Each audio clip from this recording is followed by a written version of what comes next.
So I think I have a clear picture of what the method is itself, like how you work. But I'm more curious to see, why are you doing this? What brought you here in your life? You know, like, this is a path you walk right now, and I can't imagine it's not something that everyone does.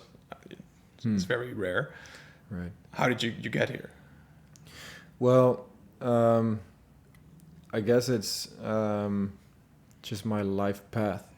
I actually once read a book where it said or he got the question at the end of the book, like, how long did it take to write this book? And he said 1.5 years.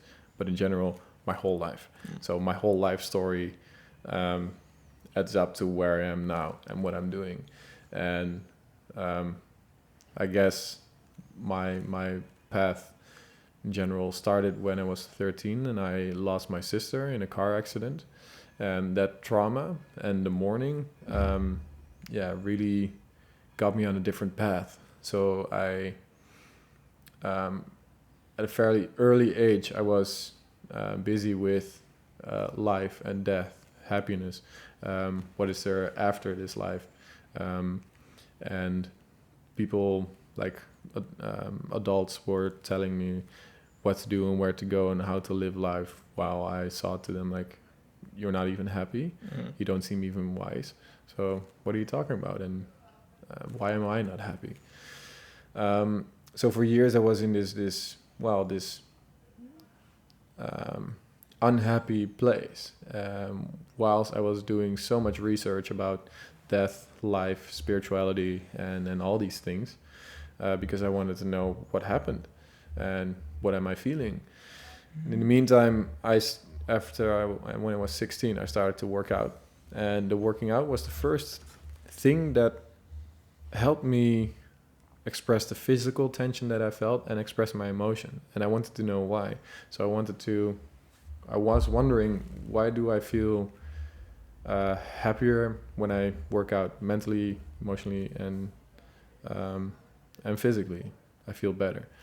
So I started to do a lot of research, and in the meantime, in my 20s, I was traveling a lot. So I went to different countries. I went to Asia to see how they look at life, but also how they treat illnesses and how they heal people. So I looked at Eastern medicine. I also did a lot of shamanism. So I went to South Africa and the Amazon, and I did a lot of shamanic ceremonies there. I went to South Africa to see the indigenous there. So I went to a lot of different places to see how they would heal problems, how they would fix problems. And I took all of it and tried to put it in the most systematic and pragmatic way, backed up by scientific research. So the main goal was actually to heal myself first. Yeah. As I said before to you, is I won't let you walk a path that I have not walked myself. So in a certain archetype, you can call it the wounded healer. And the wounded healer is someone who has healed his own wounds first and then is able to help someone else. Yeah, I was about to say that, because there's a lot in there, of course, and I want to unpack that. But I think the most interesting part is that you are basically teaching people what you did yourself. You literally traveled the world in order to get the best theories, healing methods of all cultures. You combine it into your own, and that's how how you fix yourself and how you also fix others, and you teach them also to do that. You give them the tools to do that. So that, I think, it's really powerful. Also in there, you briefly touched upon doing plant medicine in the Amazon. I think that has played a key role. I've also read your book. The first part is about that. Could you elaborate a little bit on how that has played a role in your life? Yeah. So when I was 21, I went to the Amazon without electricity, without anything. I went in there to do what is called ayahuasca. It's a plant medicine. There's this, for those who do not know what it is, it's a It's a combination of two plants, which one has a molecule called DMT, dimethyltryptamine, and it's also part of your brain, and it gets activated when you go into like a deep meditation or deep sleep. So also, when you're born and you die, right? Sorry? Also, when you're born and when you die. Yes, exactly. And when I did that there, that was actually the first moment when I would really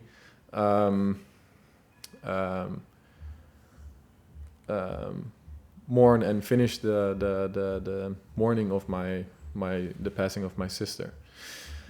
And the medicine does that in a very pragmatic way, actually. It says to you, this is your problem, this is how to fix it, and it's up to you to do it now. Talks to you. That's what it feels like. It's Yeah. very much an internal journey in your own shadow. And we all have inner voices, like we have inner conversations with ourselves, and that's how it kind of felt. And but usually when you have a problem right now, you think like, what the hell is going on? And it might be that person, or but she did that and he was like that, so I'm actually like, it's their fault. And now you just get it pushed into your face, like, here's the problem and here's how to deal with it, and it's up to you now. And the biggest what happened there is, like, many types of things. Like, throughout the years, I read so much, I learned so much, I traveled so much, and all the bits of information connected to each other into a bigger whole. And that's how I created my holistic movement method. From all these different aspects, from the Eastern medicine, the Western medicine, the healing aspects of many different types, other scientific research, they all came together. That's why I wrote the book, and that's the tip of the iceberg of the method. A Layer Deeper is my second book, Holistic Healing, that will be published in a few weeks or months. And then the course that I give, that's the whole, actually. Okay. And what I learned, the biggest thing that I learned in the Amazon was the work from the shamans. What is a shaman? A shaman is, well, I think in their words, is like the medicine man, and they travel through spirit worlds, and how they actually heal someone is there. If you have a problem, there's like a bad spirit inside of you, and they take it out. But I didn't experience it as that, because when I was into plant medicine, I would dive into my own shadow. Like, I would go as deep as possible, and I was like, when I was at my lowest point, as helpless as possible, or as helpless as you can be, they would sit in front of me and they would sing their own Icaros, their own songs, and they would never place a hand on my shoulder. They would never say it's going to be fine. They just did their thing, and what they were doing is they were not even guiding me through the process, but they were there, and they were actually showing me, or their energy was emanating, that I was able to guide myself. And that was the biggest lesson that I learned, that I don't need anyone. I can help myself.